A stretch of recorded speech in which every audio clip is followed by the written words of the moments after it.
I'll be the narrator, all right? There's Glenna. This is Glenna Johnson, a sweet-natured soul from a Native American family. There's Anthony. Now get off the camera. And this is Marty Durham, an all-American guy with a wicked sense of humor and a passion for hunting. They are an unusual couple, but then their story is nothing if not unusual.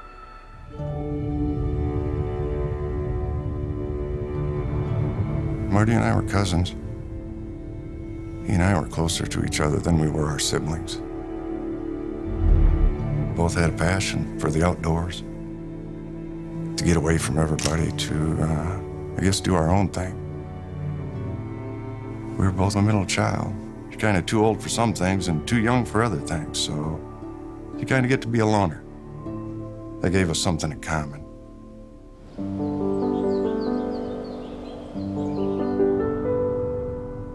I had Glenna at 18. She walked before she crawled, and she was always trying to take care of everybody else. She's always been that kind of a caring, giving person. There was 3 of us kids growing up. Hope's the oldest, Glenna's in the middle, and I was the youngest. Glenna is 9 years older than me, so growing up, she was kind of like a second mom. We're Native American from Ojibwa tribe. Our native roots was a big part of our lives when we were younger growing up. Now get off the camera. Is your lovely Glenna. She has great cars, great job. I know, I'm narrating this.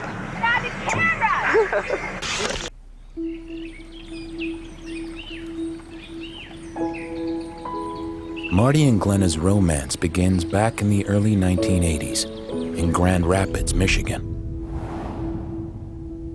Glenna and Marty met when they were teenagers. They hung out with a lot of the same people in the neighborhood we grew up with.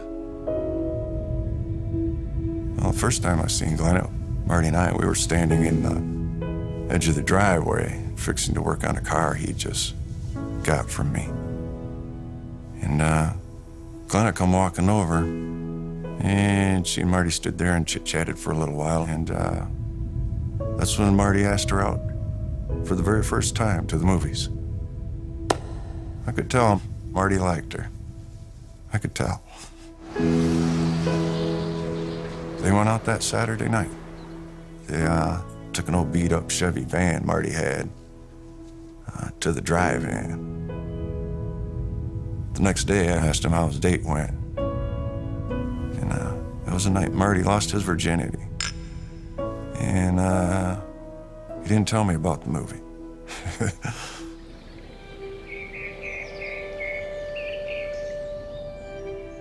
One day, we were out in the woods deer hunting, and I asked Marty about how Glenna was doing, and he said that they split up. That was about all he said about that. He never gave me a reason why. He might not quite have realized what he had back then.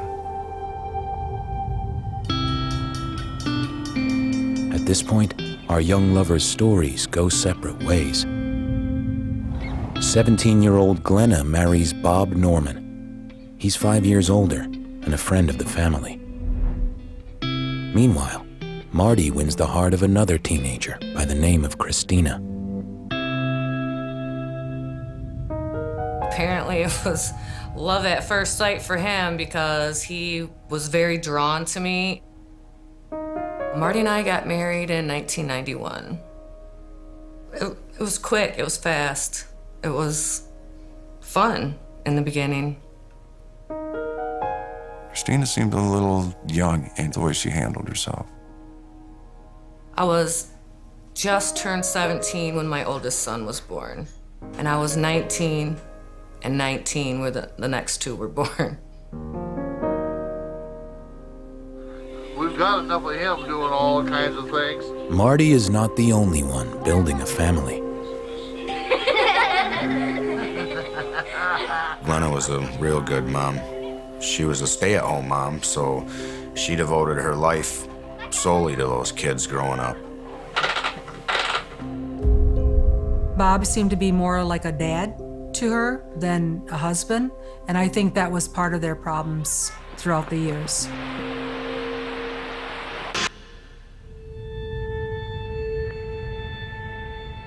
Marty and I, like any other marriage, we had a lot of ups and downs. I mean, a lot of ups and a lot of downs.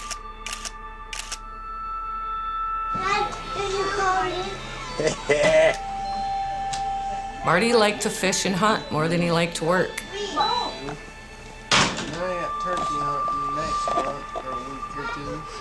When Marty finally got a job at Steelcase, yes, I was very happy.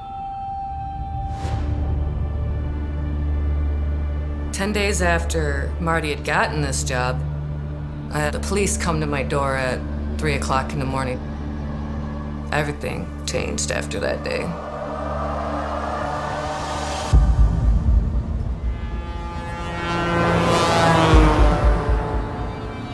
Marty was coming home from work, and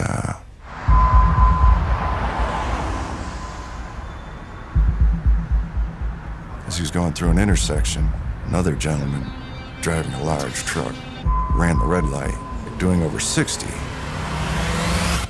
Marty was driving a small vehicle. The truck pretty much ran just about over the top of the vehicle, and it crushed Marty inside.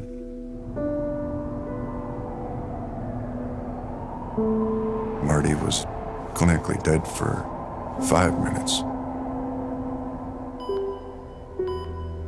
He suffered a closed head, frontal lobe brain injury, shattered his pelvis. He literally split his jaw in half.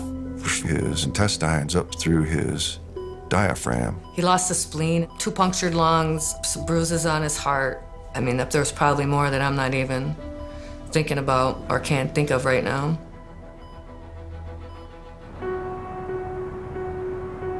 He was in a coma for weeks. I remember just having this feel of a relief when Marty came out of the coma, but not knowing what the effects was going to be. And when he woke up, he was a different person. He didn't remember almost his entire life. Just a couple pieces. He asked me if Christina was really his wife. God, when Marty didn't remember me, it was heartbreaking. Everything just went upside down. It was never the same after that.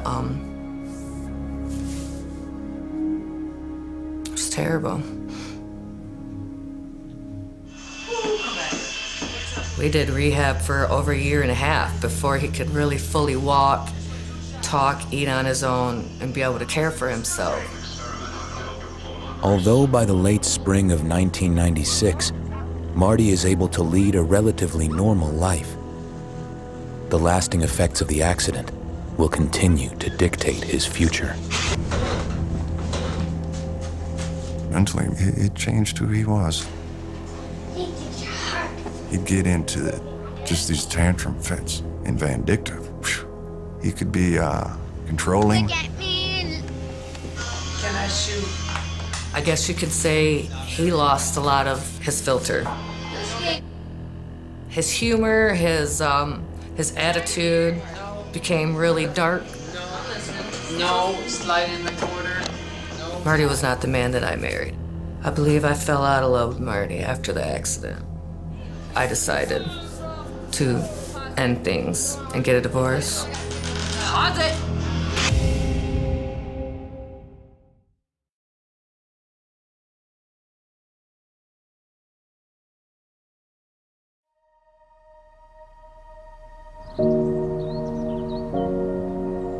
After his divorce from Christina, Marty Durham uses the insurance settlement from his car accident, plus money from a bank loan, to buy his first house in Newaygo County, Michigan. It was a fair-sized chunk of property, and Marty was happy. It was his house. It's here that Marty starts a new life with 2 of his kids, Justin and Jason, and his pet African gray parrot, Bud.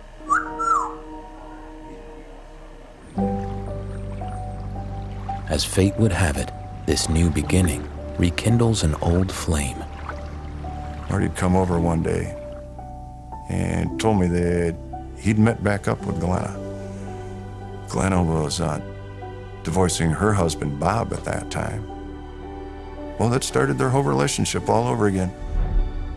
I believe even though she married Bob, she still always had strong feelings for Marty. It's almost like they were destined to be together. In 2001, after dating for just a few months, Glenna moves in with Marty. Glenna and Bob's children stayed with Bob because they were still in school, and it was just a little bit easier for them to stay there. She was a good mom, so to make a decision like that would have been really hard for her. Marty became her everything. He was number one. Marty and Glenna went on hunt trips together. Glenna'd wait in the car for him. She'd sit in there and read romance novels. They liked the casino. That was just one way for them to pass the time and kind of something that they enjoyed. They'd drive around for the color tour in the fall, see the leaves when they turn colors. They did about everything together. They're pretty much inseparable.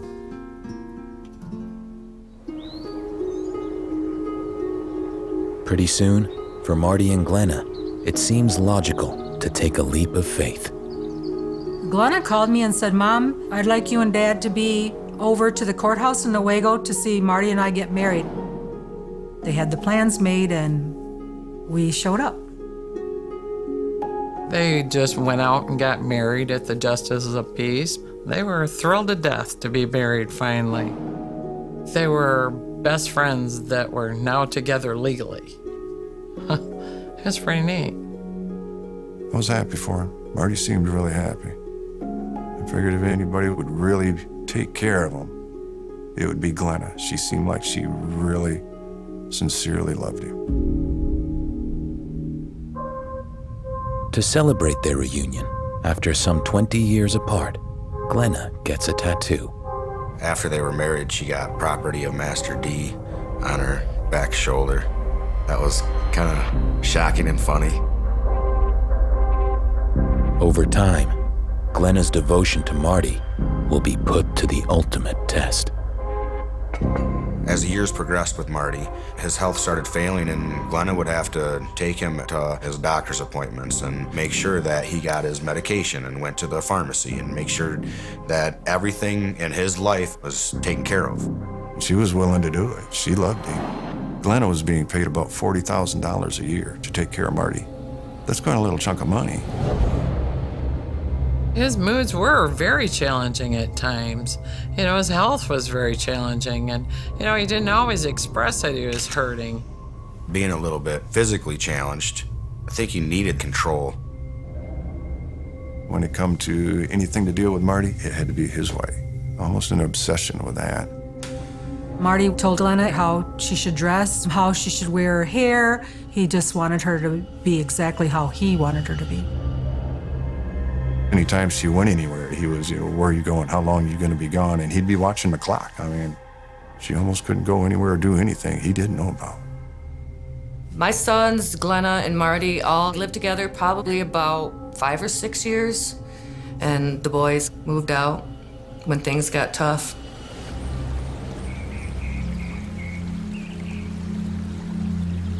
Hunting was his way of getting away from everything. You could still feel the chill in the air. Oh, it felt like it was natural to him, that's where he belonged.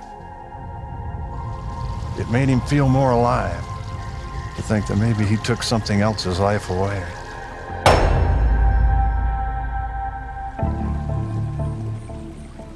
On May 12, 2015, concerned that she's not seen or heard from Marty and Glenna in 24 hours, their neighbor Connie Ream stops by to check on the couple. When Connie Ream went to the residence, she checked and there was basically no sign of the Durhams. The doors were locked, the windows were locked and closed. Connie returns to the Durham home the following day.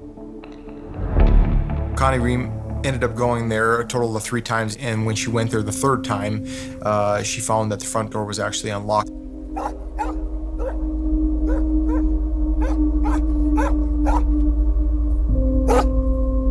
When Ms. Ream entered the residence, she heard the dog, and she was walking to where the dog was. The dog was in the bedroom, and ultimately when she looked into the bedroom, that's when she saw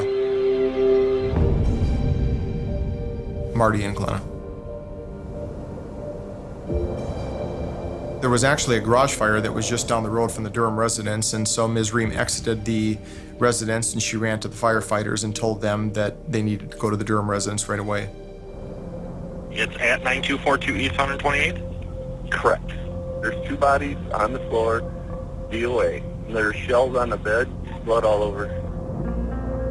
Firefighters reported 2 DOAs, that's dead on arrival, to Michigan State Police.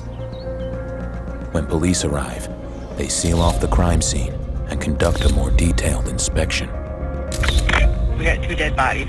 Clear. Getting them in around 1739. There was no sign of a home invasion. There was no sign of a break-in. Doors were unlocked. Law enforcement had been on the scene for 50 minutes or more, and nobody had bothered to check the pulse of Ms. Durham. Central, get the first responders up to the residence. One in here is not deceased.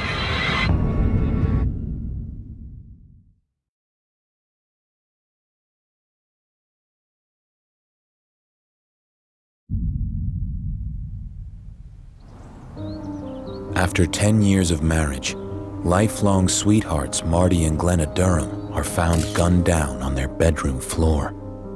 Both are assumed dead, but appearances can be deceiving. About an hour into their investigation, they checked the pulse of Glenna Durham, and it turns out Glenna Durham was alive. Right, I'm up at the residence there at the road. Get somebody up here right now. Trooper Wilson went in to try to check a pulse from her, and Ms. Durham sprung to life. So at that point, EMS is summoned inside the residence, and they basically restrain her and get her on a gurney and ultimately get her into an ambulance. When she arrived at the hospital, she was then treated by a neurosurgeon and appeared to have at least 1 gunshot wound to her head. When they said that she was possibly going to die, I felt bad that we had lost Marty, and now we might lose 2 of them. It was quite horrific. So we held hands and we prayed over her, told her we loved her. I'll never forget about that day. He was my oldest friend. We were more than what brothers would be. He ain't picturing life without him now.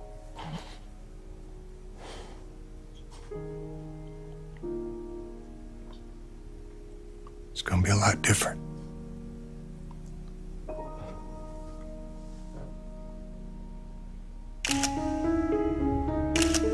Back at the crime scene, investigators discover a vital piece of evidence. A Ruger single 6 revolver was found underneath the love seat in the living room of the residence. The Ruger belonged to the father of Marty Durham. That, in addition to some other guns, were being stored for safekeeping by Marty in the gun safe. But is it the murder weapon? Typical process when you retrieve a gun like that, you fingerprint it, you try and ID who's handled the gun before. As the crime scene and evidence is processed, other officers interview Durham family members, including Marty's eldest son, Justin. Oh, God. Who did this to you? Does anybody know how Glenna's doing?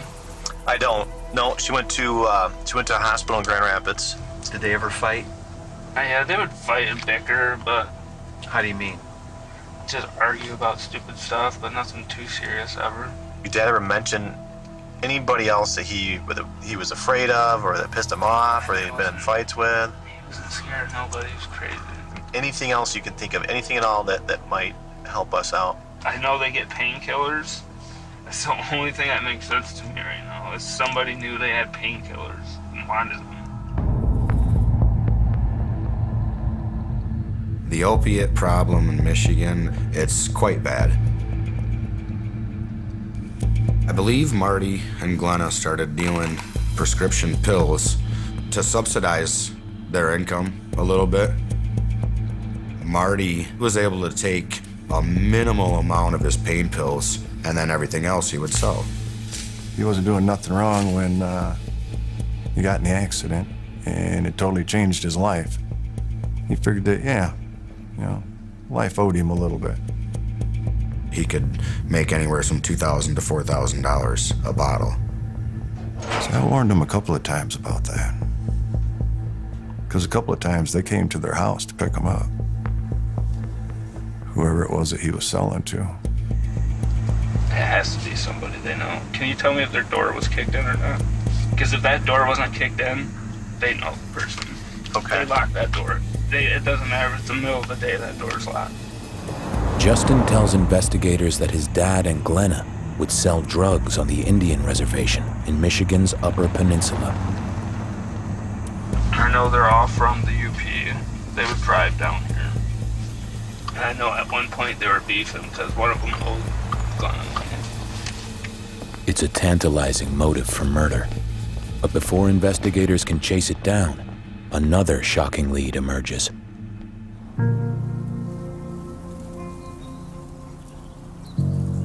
So the night of the incident, police officer had given my kids permission to enter the house the next day to retrieve the bird and any valuables in the house. It was cold. The living room was tore apart. The couches were ripped open. There was stuffing from the couches everywhere. It stunk. Like dry blood. We rummaged through the house to try to gather anything we could to decipher what had happened. There was a bunch of papers on the floor, and I was just shuffling through those, and then I found underneath them a manila envelope. So I grabbed it, and I opened it. It was Glenna's handwriting. One of the first letters I read was, I believe, to her kids saying she's sorry she couldn't do it anymore. Those letters said, "I'm sorry, but I love you, and I'm so sorry I've been a disappointment to you these last 12 years or so. Please forgive me. You're one of the best things I ever did. Love, Mom."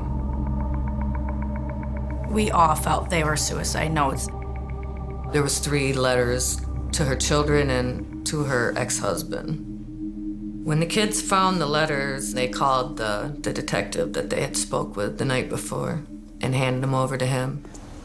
Detectives are quick to ask Marty's kids about the letters. Could they be part of a suicide pact? Or perhaps evidence of a murderer racked by guilt? You said something that Glenna and your dad would joke around about stabbing or killing each other. Tell me about that.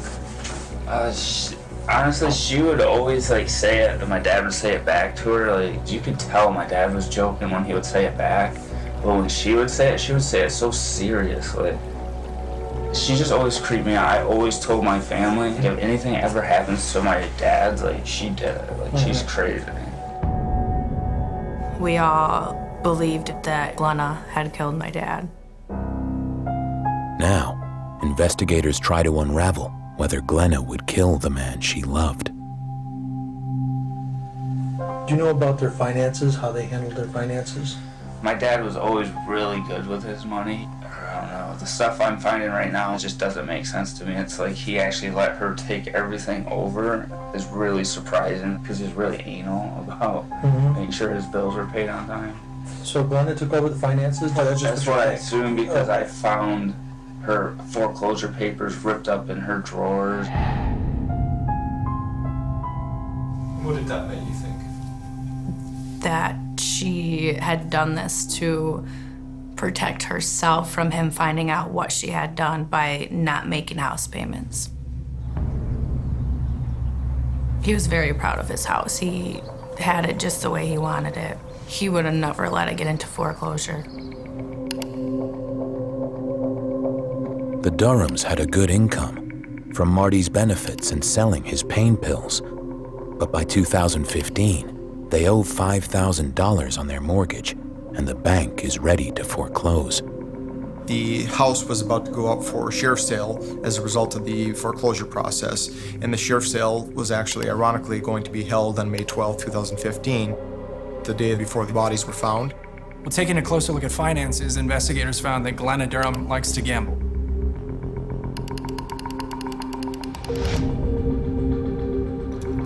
I believe Glenna killed Marty because her gambling got out of control. She lost the house behind his back. Though ultimately just speculation, to detectives, it makes sense. And when autopsy and ballistics evidence confirm the bullets in Marty's body and casings found at the scene likely came from the Ruger pistol, they have a working theory. Police initially thought it was murder-suicide. Glenna Durham shot her husband, wrote suicide notes to her 2 children and her ex-husband, and then turned the gun on herself and pulled twice. After shooting herself twice, Glenna Durham hid the weapon. She laid down next to her husband to die in the bedroom, and then was found alive May 13th by her neighbor. It's a theory that accounts for some of the evidence. There was no break-in, the letters, the torn-up foreclosure notice, but there are also major flaws. We know that Marty Durham was shot 4 times, and we know that Glenna Durham was shot 1 or 2 times. There appeared to be 2 small entry wounds near the back of her head, but they could not tell if there were 2 separate bullets in her brain. And if Glenna shot Marty in the bedroom and then turned the gun on herself, would she have been capable of hiding the weapon under the love seat in the living room with a bullet or possibly 2 in her brain? And there's a bigger problem. One that emerges only when police learn what's missing from Marty and Glenna's 2 safes. It was discovered that a significant amount of cash had been removed from the house by someone. They had thousands that they were saving up. There was a lot of people that knew there was money in that house. It would appear to me that if there's missing money, we should at least be exploring whether or not somebody else besides Glenna or Marty Durham was in the house that night. Investigators need to talk to Glenna, but she's in the hospital, fighting for her life. The doctors did warn us that she could potentially never be the same again, that she could be brain dead. Glenna's survival was key. She was the only one who knew what happened.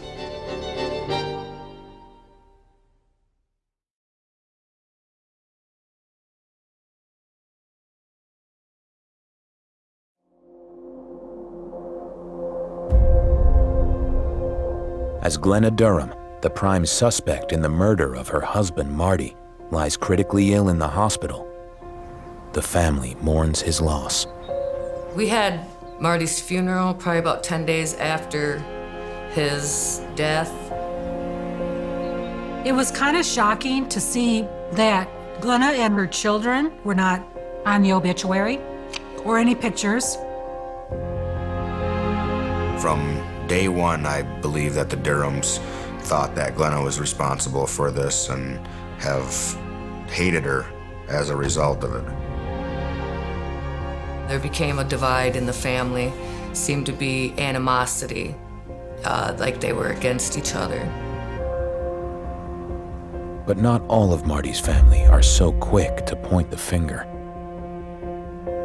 Glenna would have never did it. She would have never shot Marty. She loved him too much.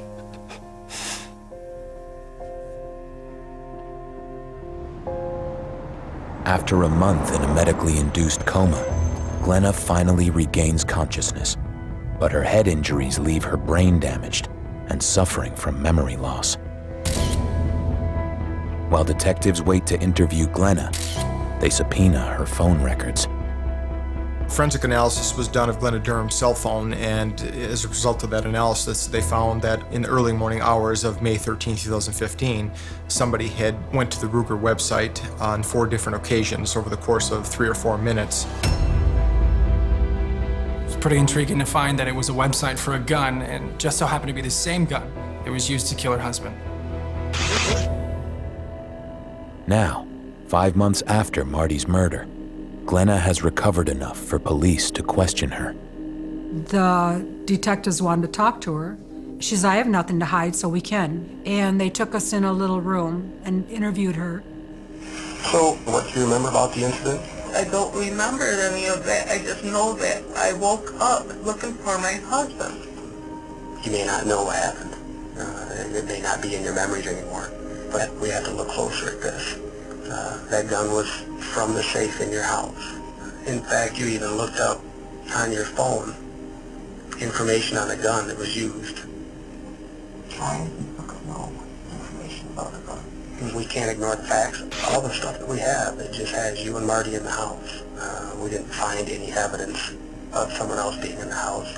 And I think something went horribly wrong that night. Maybe with a fight about finances. Maybe he was going after you about something. I'm thinking you already got me guilty when I once even hurt him. I just gonna kill my husband because I love him so much. He's a horrible kid. You don't understand. Glenn, did you turn the gun on yourself because you were feeling like this? Because you were so upset? I did not kill him. I wouldn't kill him because it's all I had. Although Glenna denies killing her husband, the letters found in the house appear to tell a different story. Do you remember that? Do you remember writing that? I could have. I always get, when I get in moods, I'll write my kids. Glenna has always maintained that she commonly wrote letters to her children, like the alleged letters that were found by Marty Durham's children. Glenna's interview sheds no new light on Marty's murder. Without hard evidence against her, and many questions still unanswered, police can't hold her. I think as time went on, we started getting a little worried that no one was going to be arrested. An arrest seems to be the ultimate goal. That's all you think about.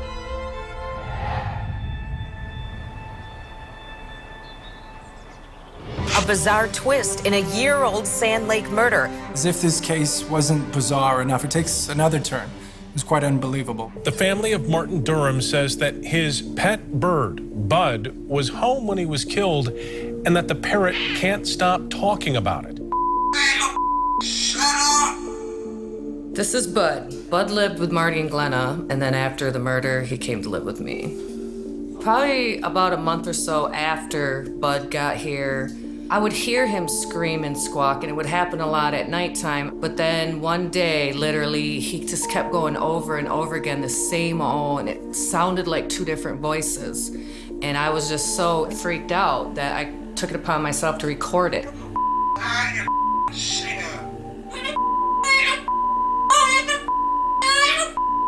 After I had listened to it a few times, I could distinguish that Glenna was yelling, "Hey you, effing white boy," and Marty yelling no quite a few times.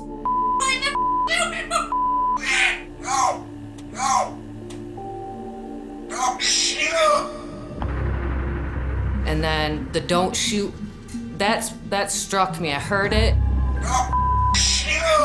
And that like ends with "don't effing shoot," and he stops. It's like the last word he says in the rant. I truly believe Bud was a witness. I know that he definitely seen and heard everything that happened that night. It's a story that has already spread across the globe. Caught up in the media storm, prosecutors consider the recording of Bud as possible eyewitness testimony. It's something that we're going to be looking at, determining if it's reliable to use, but ultimately what we're going to look at is this a piece of information that we really need to prosecute the case? Say, how ridiculous can people be? Parrot was never, ever going to be a serious part of this case, despite the fact that that's what the media has been obsessed with. Also. The attention generated by Bud the Parrot sharpens focus on a case that's been gathering dust. After a year of extensive testing, minor traces of Glenna's DNA are found on the Ruger pistol. Still, questions remain.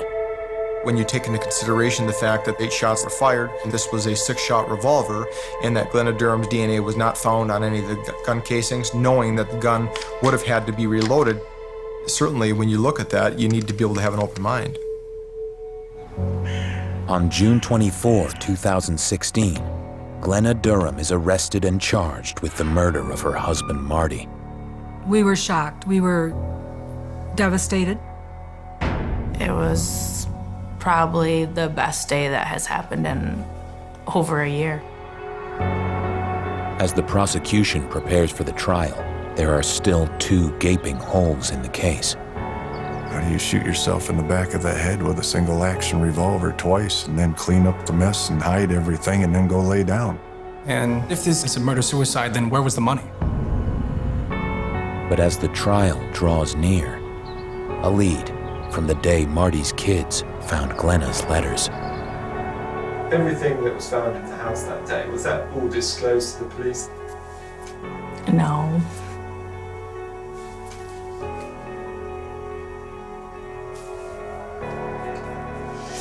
I don't want to talk about that.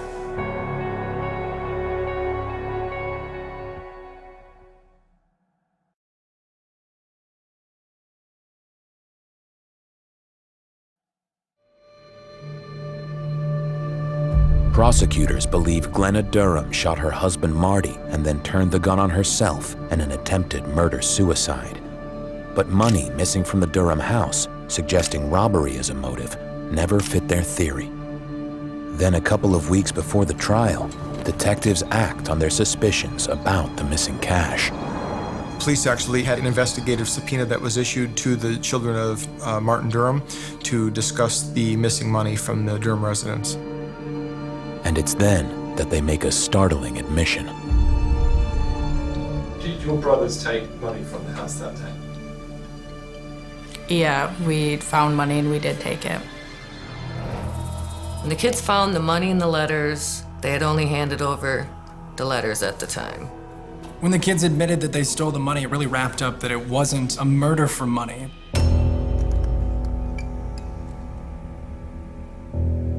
Day 1 in the murder trial against Glenna Durham, nearly 60 people asked to give their account of what took place that night. The case for the prosecution is that Glenna Durham murdered her husband over debt. The prosecution alleges that Glenna Durham was hiding financial debt from her husband, including the fact that the house was up for foreclosure. Key to their theory is that Glenna shot Marty, then shot herself in the head, then hid the gun.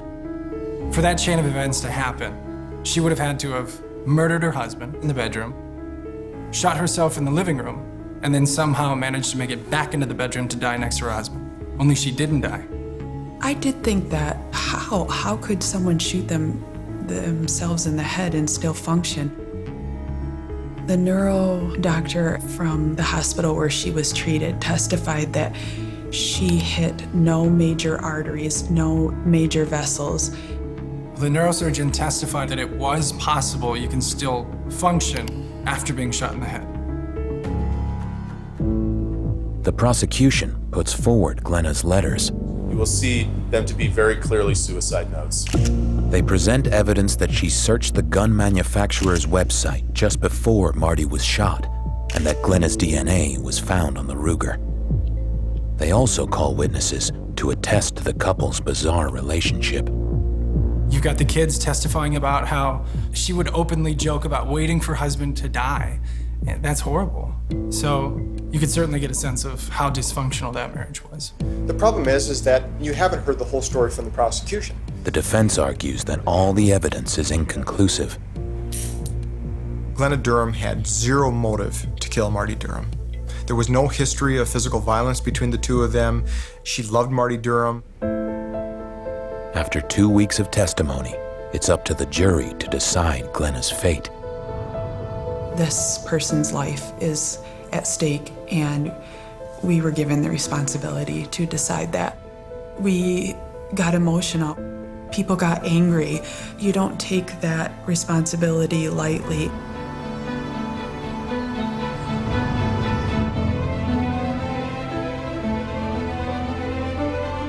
We were all confident that she was coming home. You could cut the tension with a knife.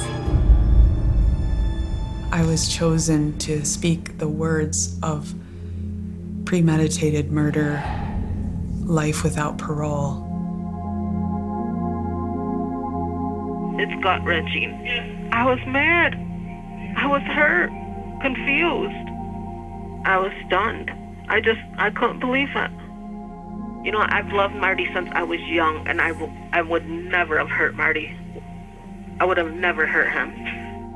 It was a huge burden off of my shoulders as well as my family's. I walked away from that courthouse that day and was very confident that she had a fair trial. I never looked back. I never have. Still, for supporters of Glenna Durham, the debate about what really happened that fateful night isn't over. I will go to my grave. My girl is being framed. It's always been about those drugs to me. That somehow, some way, those drugs have something to do with it. I believe 100% Glenna's innocent. In my opinion, Marty's killer and the person that shot Glenn is still out there somewhere. We have filed an appeal with the Michigan Court of Appeals. And if the Court of Appeals remands this for a new trial, I'm confident that Glenna Durham will go home. Whatever the truth, Marty's tragic death has ripped two families apart. Things I miss most about Marty?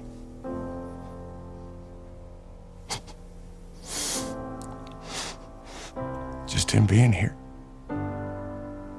Marty's been my best friend my whole life.